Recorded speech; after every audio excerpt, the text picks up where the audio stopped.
আসসালামু আলাইকুম, আমি মোহাম্মদ সোলাইমান হোসেন সিজান আছি তোমাদের সাথে। আজকে আমরা এসএসসি রসায়নের চতুর্থ অধ্যায় অর্থাৎ পর্যায় সারণী এই অধ্যায় নিয়ে আলোচনা করব।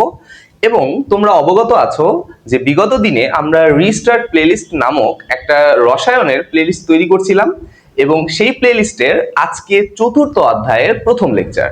তো দেখো, আজকে আমরা পর্যায় সারণীর পটভূমি, বৈশিষ্ট্য এগুলো নিয়ে আলোচনা করব। আমি বোর্ডে অনেক ইনফরমেশন লিখেছি, এই ইনফরমেশন গুলা প্রথমে বুঝাই দিব, দেন পর্যায় সারণীর যে বৈশিষ্ট্যগুলো আছে ধাপে ধাপে ওইগুলো আমরা আলোচনা করব। এগুলা জাস্ট তোমাদের মুখস্থ রাখতে হবে যেন তোমরা এমসিকিউ তে ভালো করো এবং ক নাম্বার আসতে পারে। তো চলো শুরু করি। ওকে, প্রথমে পর্যায় সারণী। ঠিক আছে, পর্যায় সারণী কি? ওকে, আমরা একটু দেখি। বলা হচ্ছে মৌলগুলোর ভৌত ও রাসায়নিক ধর্মের মিল রেখে, তার মানে অবশ্যই মৌলগুলোর ভৌত এবং রাসায়নিক ধর্মের মিল রাখতে হবে। কেমন মিল?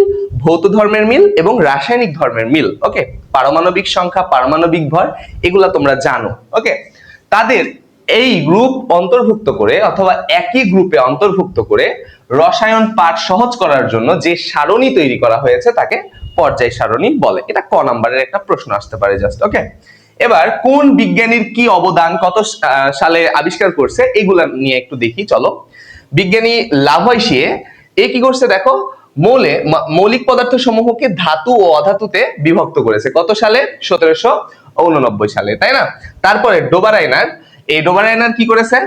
ক্রয়ী সূত্র আবিষ্কার করেছে। কত সালে? 1829 সালে, তাই না? তারপরে তোমার হচ্ছে জন নিউল্যান্ড, ইনি কি করছে?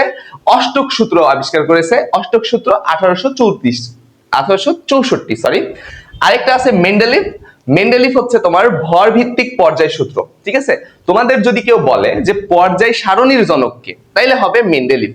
পর্যায় সারণীর জনক বললে মেন্ডেলিভ, আর যদি বলে আধুনিক পর্যায় সারণীর জনকে তাহলে মোসলে। ঠিক আছে, এখানে কিন্তু পার্থক্য আছে। পর্যায় সারণীর জনক বললে মেন্ডেলিভ, আর যদি বলে আধুনিক পর্যায় সারণীর জনককে তাহলে হচ্ছে মোসলে। ওকে, দেখো, ভর ভিত্তিক পর্যায় সূত্র আবিষ্কার করছে কত? 1869 সালে, তাই না? তাহলে এখানে 8টা পর্যায় ছিল এবং 12টি গ্রুপ ছিল। কিন্তু বিজ্ঞানী মোসলে তিনি 1913 সালে তোমার হচ্ছে আধুনিক পর্যায় সারণী আবিষ্কার করেছেন এবং পর্যায় ছিল 7টা এবং গ্রুপ ছিল কয়টা? 18টা। এই সংক্রান্ত ইনফরমেশন গুলা তুমি যদি জেনে রাখো তাহলে তোমার কাছে বাকিগুলা যে এমসিকিউ নরমালি আসে 2-3টা, এগুলা খুবই ইজি হয়ে যাবে। ওকে, এই পর্যন্ত জানলেই হবে। এখন আসো আমরা পর্যায় সারণীর বৈশিষ্ট্য সম্পর্কে আলোচনা করব। ঠিক আছে, তাহলে দেখো এই পার্টে যে আমাদের পর্যায় সারণীতে মোট মৌল কয়টা? মোট মৌল কয়টা আছে বলো তো? 118টা, তাই না?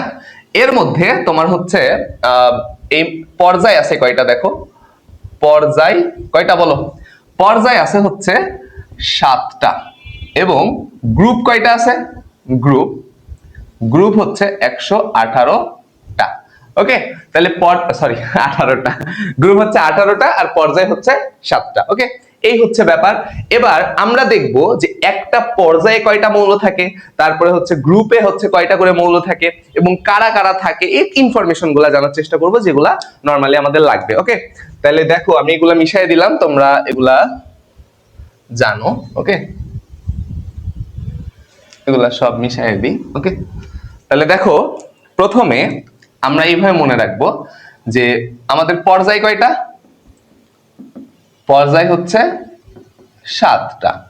গ্রুপ কয়টা? গ্রুপ হচ্ছে 18টা, তাই না? পর্যায় 7টা এবং গ্রুপ হচ্ছে 18টা। বুঝতে পারছো? আর মোট মৌল, এদের মধ্যে মোট মৌল কয়টা? 118টা। 118টা, ঠিক আছে। এবার আসো পর্যায় 1। পর্যায় 1-এর ক্ষেত্রে পর্যায় কত? 1। পর্যায় 1, এই পর্যায় 1-এ মৌল কয়টা আছে? মৌল কয়টা আছে? মৌল আছে 2টা। ঠিক আছে, পর্যায় 1-এ মৌল কয়টা আছে? 2টা। পর্যায় 2-এ, পর্যায় 2-এর ক্ষেত্রে মৌল কয়টা আছে? মৌল আছে হচ্ছে তোমার 8টা। কয়টা? 8টা। পর্যায় 3-এর ক্ষেত্রে, পর্যায় 3, পর্যায় 3-এর ক্ষেত্রে মৌল কয়টা আছে? এখানেও 8টা আছে। এবার পর্যায় 4-এর ক্ষেত্রে, পর্যায় কত? 4, এটার ক্ষেত্রে মৌল কয়টা বলতো? এটা হচ্ছে তোমার 18টা। ঠিক আছে, পর্যায় 5-এর ক্ষেত্রে, পর্যায় 5-এর ক্ষেত্রেও 18টা, পর্যায় 6-এর ক্ষেত্রে, 6-এর ক্ষেত্রে এখানে হচ্ছে তোমার 32টা। কয়টা? 32টা। এবার পর্যায় কয়টা? 7। পর্যায় 7-এর ক্ষেত্রে কয়টা? এখানেও 32টা। বুঝতে পারছো? তাহলে পর্যায় 2-এ মৌল কয়টা? সরি, পর্যায় 1-এ মৌল কয়টা? 2টা। পর্যায় 2-এ কতটা? 8টা। পর্যায় 3-এ 8টা। পর্যায় 4-এ 18টা। 5-এও কয়টা? 18টা। 6-এও হচ্ছে তোমার হচ্ছে কত? 32টা। 7-এ কয়টা? 32টা। তাহলে তুমি মনে রাখতে পারো 2 8 8 18 18 32 32 মনে থাকবে। 2 আমার সাথে সাথে বলো, 2 8 8 18 18 32 32 মনে থাকবে। Okay fine. এবার আসো গ্রুপ। গ্রুপ দেখো, আসলে পর্যায় আমি তোমাদের যদি একটু দেখাই পর্যায় সারণীটা কেমন, তোমাদের বইয়ে আছে। এই যে এইটা হচ্ছে আমাদের পর্যায় সারণী, একটু লক্ষ্য করো। এই যে পর্যায় সারণী, এই যে এক একটা এইভাবে যাচ্ছে না, এগুলা হচ্ছে এক একটা পর্যায়, আর এইভাবে যেগুলা যাচ্ছে এগুলা হচ্ছে আমাদের গ্রুপ। বুঝতে পারছো? বুঝা গেছে? এবার আসো আমাদের গ্রুপ। গ্রুপ 1, গ্রুপ 1, এখানে তো গ্রুপ লিখছি। গ্রুপ 1 এখানে কয়টা মৌল আছে বলো তো? একটু পর্যায় সারণীটা দেখাই তোমাদের। এই যে পর্যায় সারণীতে দেখো গ্রুপ 1 এইটা, এই যে 7টা মৌল আছে। তাহলে এখানে কয়টা মৌল আছে? এখানে 7টা মৌল আছে। এবার যদি বলি গ্রুপ 2, এটার ক্ষেত্রে দেখো তো 1 2 3 4 5 6, 6টা মৌল আছে। তাহলে গ্রুপ 2-এ কয়টা আছে? 6টা মৌল আছে।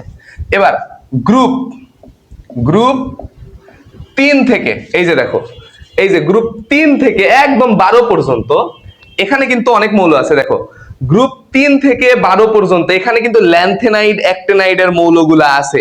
এই জন্য এখানে মৌলের পরিমাণটা কিন্তু বেশি আছে। ল্যান্থেনাইডে 15টা, অ্যাক্টিনাইডেও কত? 15টা।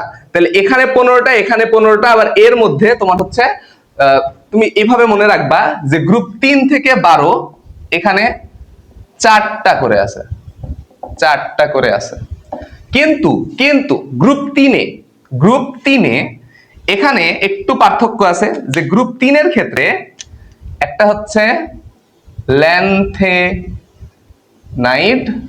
আর একটা হচ্ছে অ্যাক্টিনাইড। ঠিক আছে, ল্যান্থেনাইড কয়টা থাকে? 15টা, অ্যাক্টিনাইড তাও 15টা। ল্যান্থেনাইডে যে গ্রুপ 3-এর ক্ষেত্রে কিন্তু, ঠিক আছে, গ্রুপ 3 থেকে 12-তে 4টা করে আছে। কিন্তু গ্রুপ 3-এ আবার ল্যান্থেনাইড 15টা আছে, অ্যাক্টিনাইড 15টা আছে। ঠিক আছে, এইটা একটু মনে রাখবা। আবার তারপরে হচ্ছে গ্রুপ গ্রুপ 13। গ্রুপ 13-তে কয়টা আছে দেখো, এই যে এই যে গ্রুপ 13 মানে এই যে এখানে দেখো গ্রুপ 13 14 15 16 17। তাহলে 13 থেকে 17 পর্যন্ত সবার কয়টা করে আছে দেখো? 1 2 3 4 5 6টা করে আছে। তাহলে একদম 13 থেকে 17 পর্যন্ত আমরা বলতে পারি যে 13 থেকে 17 পর্যন্ত, 13 থেকে কত পর্যন্ত? 17 পর্যন্ত এখানে কয়টা করে আছে? 6টা করে আছে। এবং গ্রুপ 18, গ্রুপ 18, এই গ্রুপ 18-তে 7টা আছে, 7টা আছে। ওকে, জাস্ট আছে লেখো করে আছে, আর এখানে 7টা আছে। গ্রুপ 18-তে কয়টা আছে? 7টা আছে। তাহলে ল্যান্থেনাইড 15টা, অ্যাক্টিনাইড হচ্ছে 15টা। এগুলো আমরা সামনে আর একটু বিস্তারিত জানবো। তোমরা জেনে রাখো এইভাবে আছে। ওকে, ঠিক আছে, বুঝতে পারছো আমার কথা? এখন এই যে গ্রুপ 1, এই গ্রুপ 1-কে একটা নামে ডাকা হয়। কি নামে ডাকা হয়? এই যে আমি বলি তোমাদের, গ্রুপ 1 এটাকে বলা হয় ক্ষার, এখানে ক্ষার ধাতু আছে। গ্রুপ 2 এ হচ্ছে মৃৎ ক্ষার, এ কি? মৃৎ ক্ষার। আর এই যে 3 থেকে 12, 3 থেকে 12 একে বলা হয় ডি ব্লক, একে কি বলা হয়? D block. আর এখান থেকে 1 কমায় দাও, এখান থেকে 1 কমায় দাও, তাহলে কত হবে বলো তো? এখান থেকে 1 কমায় দাও, এখান থেকে কমায় দাও, অর্থাৎ এই যে 4 থেকে কত? 11। তাহলে 4 থেকে 11, দেখো এখান থেকে 3 থেকে 1 বাড়াই দিছো 4, এখান থেকে 1 কমায় দাও, তাহলে কত? 4 থেকে 11, এদের বলা হয় হচ্ছে অবস্থান্তর মৌল। অবস্থান্তর মৌল, ঠিক আছে? অবস্থান্তর মৌল। আমার মুখে মাঝে মাঝে স্লিপ অফ টার্ম হয়ে যেতে পারে, জাস্ট আমি পরে আবার ওটা ঠিক করে দিব, ঠিক আছে? তাহলে অবস্থান্তর মৌল হচ্ছে 4 থেকে 11। ওকে, এবার গ্রুপ 13 থেকে 17 পর্যন্ত এদেরও নাম থাকতে পারে। তুমি জাস্ট মনে রাখবা, যেগুলা মনে রাখা লাগে, যে 17, 18, আচ্ছা 16, 17, 18 সবই দেখাই। দেখো 16, 15 রাখো আগে, 15, 16, 17, 18, ঠিক আছে? 15, 16, 17, 18, ঠিক আছে? একে বলা হয় নিষ্ক্রিয় গ্যাস, 18 কে কি বলা হয়? নিষ্ক্রিয় গ্যাস। নিষ্ক্রিয় গ্যাস। একে বলা হয়, 17 কে বলা হয় হ্যালোজেন। হ্যালোজেন। 16 একে বলা হয় হচ্ছে চ্যালকোজেন। চ্যালকোজেন। আর 15 একে বলা হয় নিকটোজেন। নিকটোজেন, ঠিক আছে? আরো আছে যেমন 14, 14 একে বলা হয় অবস্থান, তোমার হচ্ছে সরি, একে বলা হয় তোমার সেমিকন্ডাক্টর, ঠিক আছে? একে বলা হয় সেমিকন্ডাক্টর বা অর্ধ পরিবাহী, ঠিক আছে? গ্রুপ 13 নাম আছে। গ্রুপ 13 নাম হচ্ছে তুমি বলতে পারো ত্রিযোজী মৌল। এই যে 15 একে বলতে পারো তুমি হচ্ছে পঞ্চযোজী মৌল, ঠিক আছে? তুমি বলতে পারো। আচ্ছা, এই যে হ্যালোজেন, এদের কিন্তু সমুদ্রে পাওয়া যায়, ঠিক আছে? হ্যালোজেন শব্দ অর্থাৎ লবণ উৎপন্নকারী, এরা হচ্ছে সমুদ্রে পাওয়া যায়। ওকে, তো এই ইনফরমেশন গুলা তোমাদের জানতে হবে। এই ইনফরমেশন যদি জানো তাহলে অনেকাংশে তোমরা আগায় যাবা। বুঝতে পারছো আমার কথা? তো এইগুলা এদের মানে নাম টাম এগুলা। এখন আমরা জাস্ট এদের কিছু কিছু মৌল আমরা যেগুলা পারি জাস্ট আমরা কয়েকটা জেনে রাখবো। ওকে, তাহলে আমি এগুলা মিশাই দিলাম, একটা স্ক্রিনশট নিয়ে নিতে পারো। ওকে, একটা স্ক্রিনশট নিয়ে ফেলো, যে জাস্ট এইগুলা যদি মাথায় থাকে ইনশাআল্লাহ ইনশাআল্লাহ এমসিকিউ এ কমন পড়বে ইনশাআল্লাহ, ঠিক আছে? তাহলে আমি এগুলা মিশাই দিলাম। ওকে, ঠিক আছে। এবার আসো, ধরো আমি এখানে লিখলাম গ্রুপ কত? গ্রুপ 1। এই পার্শ্বে লিখলাম পর্যায় 1। এবারে কি লিখলাম? পর্যায় কত? 1, ঠিক আছে? এখানে গ্রুপ 1, এটা পর্যায় 1। তাহলে এখানে লিখবো গ্রুপ 2। এটা কি? এটা কত? গ্রুপ কত? 2, ঠিক আছে? এটা গ্রুপ 1, এটা গ্রুপ 2, এটা পর্যায় 1, এটা পর্যায় কত? 2। তারপরে 3, তারপরে 4, তারপরে 5, তারপরে 6, তারপরে কত? 7, ঠিক আছে? এগুলা কি আমি ইংলিশে দিব? আচ্ছা, এগুলো ইংলিশে দিই, হ্যাঁ? তাহলে এটা হচ্ছে 1, এটা 2, এটা 3, এটা 4, এটা 5, এটা 6, এটা 7। ওকে, 1 2 3 4 এগুলো হচ্ছে সব কি এক একটা পর্যায়। আচ্ছা, গ্রুপ 1 এর ক্ষেত্রে এখানে কি আছে? এখানে কি আছে? হাইড্রোজেন আছে। তাহলে হালিনাকে রুবি ছেঁচে ফেলেছে। মনে রাখবা, এটা হালিনাকে রুবি ছেঁচে ফেলেছে। মনে রাখতে পারবা না? হালিনাকে রুবি ছেঁচে ফেলেছে, এইভাবে মনে রাখতে পারো যে group 1 hydrogen, lithium, sodium, potassium, rubidium, caesium, francium, এগুলাকে তুমি এটা দিয়ে মনে রাখতে পারো। এবার গ্রুপ 2 এ যারা আছে এদের তুমি কি দিয়ে মনে রাখতে পারো? সেটা হচ্ছে এখান থেকে শুরু, যে বিরিয়ানি, মোগলাই, কাবাব, সারের বাটিতে রাখো, এইভাবে তুমি মনে রাখতে পারো। ওকে, বাটিতে রাখো। ওকে, এইভাবে মনে রাখতে পারো গ্রুপ 2 এর হচ্ছে সবগুলাকে। ওকে, ঠিক আছে। এদের কি বলছিলাম আমরা? এদের বলছিলাম ক্ষার, আর এদের কি বলছিলাম? মৃৎ ক্ষার। তাহলে একটু লিখি, এটাও লিখে ফেলি, যে এটার নাম কি? এটার নাম হচ্ছে ক্ষার, আর এটা কি? এটা হচ্ছে মৃৎ ক্ষার। ওকে, ঠিক আছে। আর কোনগুলা জানতে হবে? 13 থেকে বাকিগুলা জানবা, 13-র পর থেকে জানবা, ঠিক আছে? বাকিগুলা জানলেই হবে। এখন আমি তোমাদের কিছু ইনফরমেশন বলি, যেমন এই যে তোমার আচ্ছা, এগুলো আগে লিখে ফেলি। ধরো 13, গ্রুপ কত? 13, গ্রুপ 13 লিখছি। ওকে,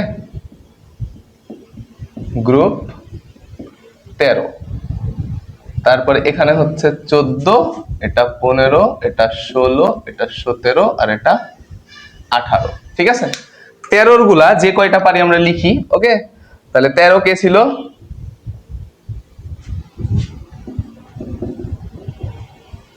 ওকে, তারপরে কি ছিল?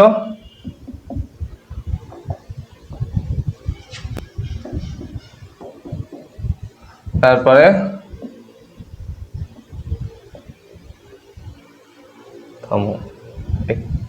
এক, এটা একদম সমান সমান করে লিখি, একদম এই বরাবর লিখি। হ্যাঁ,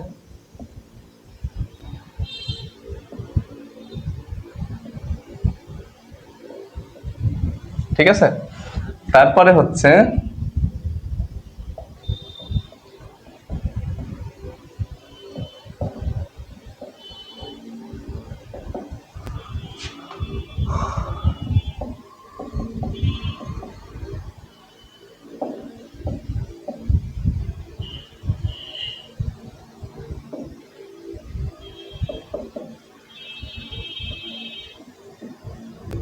এই কয়টা জানলেই হবে। ওকে, আমি এগুলা মনে রাখার টেকনিক শিখাই দিই। দেখো, এই উপরে কিন্তু তোমার এরা কিন্তু নাই। হ্যাঁ, গ্রুপ এই যে পর্যায় 1 এরা কিন্তু ফাঁকা। হ্যাঁ, এরা কিন্তু ফাঁকা। এখানে একজন আছে, তার নাম হচ্ছে হিলিয়াম। ওকে, এখানে একজন আছে যার নাম হচ্ছে হিলিয়াম। দেখো, এরা কিন্তু ফাঁকা। দেখো, এটা মনে রাখবা কিভাবে, যে একটু হাস্যকর তাও। আচ্ছা, এটা তোমরা, এটা আমি বলবো না, এটা যারা আমার অফলাইন ক্লাস করেছো তারা এটা জানবা, যে বাংলাদেশ, বাকিটা তোমরা জানো, গেল ইন্ডিয়ার তলে। ওকে, এটা মনে রাখবা। তারপরে দেখো, এবার হচ্ছে এটা মনে রাখবো, কাঁদলে শার্ট গেঞ্জি স্যান্ডেল পাবে। ঠিক আছে, কাঁদলে শার্ট গেঞ্জি স্যান্ডেল পাবে, এটা দিয়ে মনে রাখতে পারো।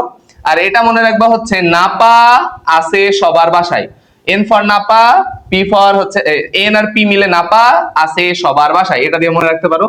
ও এস এস ই তে পড়ে, ও এস এস ই তে পড়ে।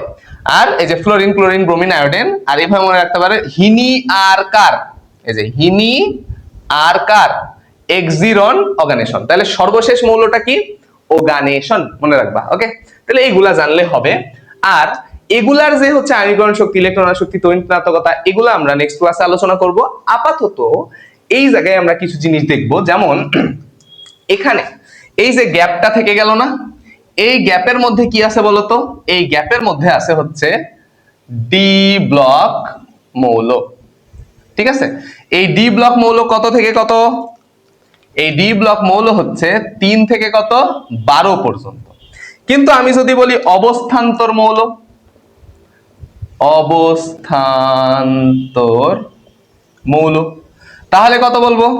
অবস্থান্তর মৌল হচ্ছে 4 থেকে কত?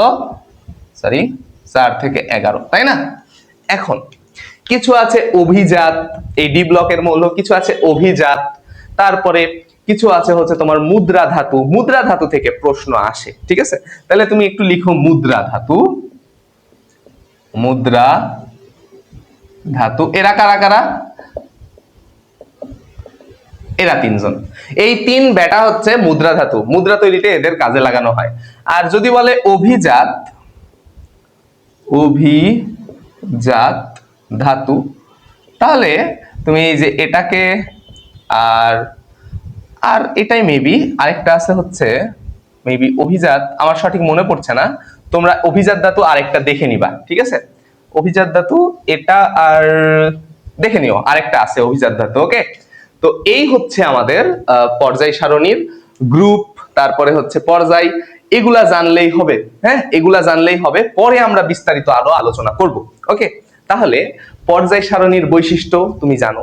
তারপরে আরেকটা জিনিস, এই যে গ্রুপ 3-এ, গ্রুপ কত?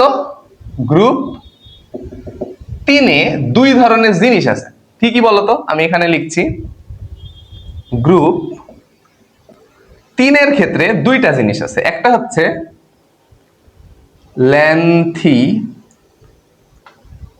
ল্যান্থিনাইড, হ্যাঁ, আর একটা হচ্ছে অ্যাক্টিনাইড। ল্যান্থিনাইড সারি এবং অ্যাক্টিনাইড সারি, এদের পারমাণবিক সংখ্যা কত থেকে কত বলতো? 57 থেকে তোমার কত যেন 71 পর্যন্ত ল্যান্থিনাইড, আর অ্যাক্টিনাইড হচ্ছে 89 থেকে 103। এটা হচ্ছে তার পারমাণবিক সংখ্যা, পারমাণবিক সংখ্যা এত থেকে এত। এখন আমি যদি তোমাকে বলি যে এরা হচ্ছে গ্রুপ কততে অবস্থিত, গ্রুপ 3 এ অবস্থিত। আর এই যে ল্যান্থেনাইড, এই ল্যান্থেনাইডের হচ্ছে পর্যায় 6, আর অ্যাক্টিনাইডের পর্যায় কত, পর্যায় 7। মনে থাকবে? ঠিক আছে, এই হচ্ছে আমাদের যাবতীয় ইনফরমেশন। তো আজকের ফার্স্ট লেকচারে আমরা যত কিছু আছে, অর্থাৎ পর্যায় সারণীর যত কিছু আছে, গ্রুপ মনে রাখবো কিভাবে, পর্যায় কিভাবে মনে রাখবো, হ্যাঁ, কয়টা আছে, কয়টা মৌল এবং কে আবিষ্কার করেছেন, এবং হচ্ছে মৌলগুলা কতটা করে আছে, এগুলা নিয়ে আলোচনা করলাম। অর্থাৎ পর্যায় সারণীর যাবতীয় বৈশিষ্ট্য এবং পটভূমি সম্পর্কে আলোচনা করেছি। নেক্সট ক্লাসে আমরা গ্রুপ নির্ণয়, পর্যায় নির্ণয়, কিভাবে আমরা মৌল দেখার সাথে সাথে পারমাণবিক সংখ্যা জানা থাকলেই আমরা কিভাবে বের করে ফেলতে পারি, এগুলা নিয়ে আলোচনা করব। তো আজকে এই পর্যন্তই। ধন্যবাদ সকলকে। আসসালামু আলাইকুম।